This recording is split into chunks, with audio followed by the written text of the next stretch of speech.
Hey guys, CJ here. Wanted to take a couple minutes and share with you my experience and some of my story and journey living with lupus.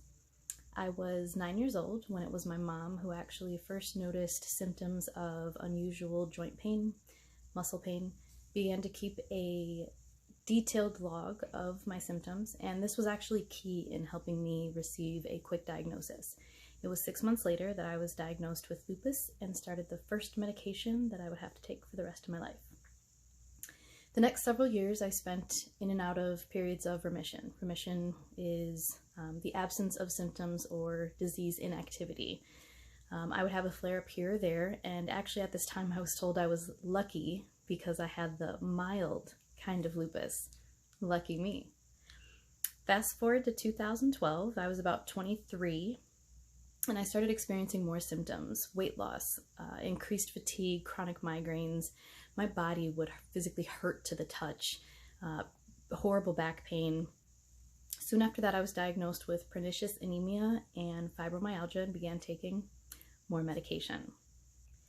By the end of 2014, I had my first hospitalization for significant swelling in both my hands, as well as vasculitis and petechiae, and dangerously low potassium levels. In 2015, I experienced a lot of hardship. My health was still declining. I lost my job. I found myself in a toxic, abusive relationship. I spent several months homeless, living out of my car, all while trying my best to finish school and hold on to my part-time job. During this time, I also lost my health insurance and was not receiving the proper health care that I needed, and all of this became very reflective in my health.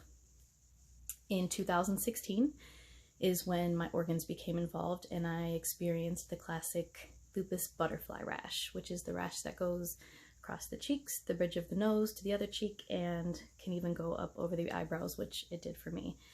This was the first sign that caused my rheumatologist to want to dig a little deeper and wanted me to get a kidney biopsy. This was my first kidney biopsy, and due to the vasculitis, I actually ended up hemorrhaging from this biopsy. So normally it would just be a few hours in the hospital, in and out. For me, it turned into needing a blood transfusion and 3 days in the hospital. The results of that kidney biopsy showed that I was then diagnosed the lupus had progressed to class 4 lupus nephritis.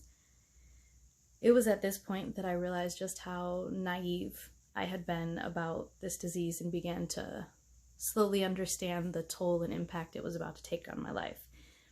At that point, I started strong anti-rejection medications, typically used in transplant patients, that dramatically reduced the quality of my life. It made it near impossible for me to return to work on a full-time basis.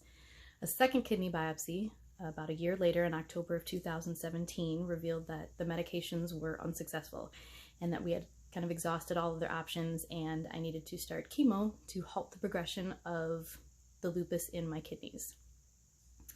It was a third biopsy a year after that showed further progression of the lupus, and a second round of chemo was required. I never imagined at the beginning of this journey that I would have experienced what I have. I'd say one of the most important things has been my support system and relationship with my doctors. Being your own advocate and having the right people in your corner can make all the difference in the world. The Lupus Foundation of America, Wisconsin chapter, has been part of that support system for me. Thank you for providing me a platform for my voice and advocacy, as well as for all you do to educate, support research, and raise awareness. Join us in the fight for a cure. Thank you so much for your time and listening to my story.